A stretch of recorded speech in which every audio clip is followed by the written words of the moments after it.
Get down on it, Kansas City, and get back up, because this is the call-up on ESPN Kansas City 1510. This is the third installment of our intern shows here at Union Broadcasting. I'm your host, Zach Newkirk. I'm here with my fellow co-hosts and fellow interns, Tyler Kirby, Luke Bishop, Dominic Scalzo, and we'll have Henry Stuthoff coming on the show a little bit later. So we're excited for this show tonight. We've got a great show. If you don't have any clue, it's probably a safe bet to put in Rich Hill. Mm-hmm. You know, might be good on the rarity score too. You know, because he's been everywhere. He's been everywhere, man. He's a journeyman.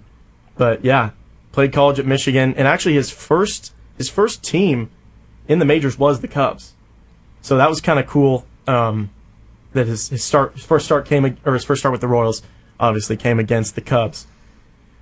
So yeah. Another thing I think that I've noticed in these games where the offense kind of explodes is the bottom of the lineup, right? Because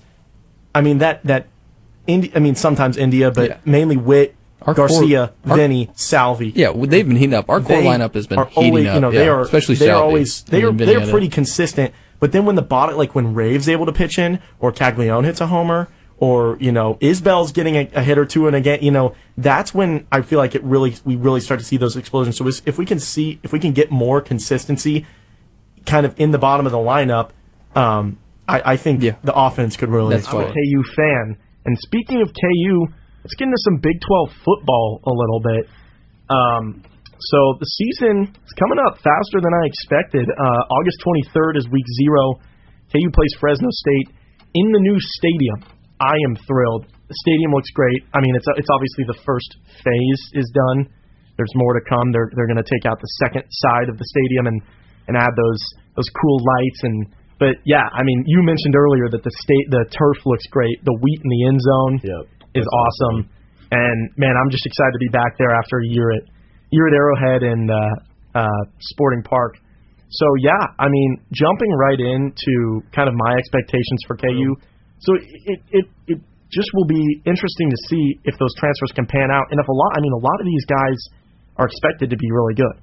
So if they come in and do what they've done and play how we expect them to play, I think KU will be good this year. It's just with that many new players that will probably all be starters. Like a lot of those transfers that I've mentioned will probably start right away.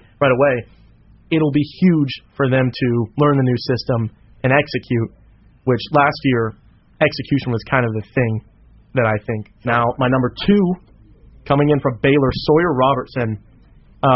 He was slinging it against KU last year, and it upset me, obviously, but it kind of hooked me, right? He had the highest QBR in the league last year in the Big 12.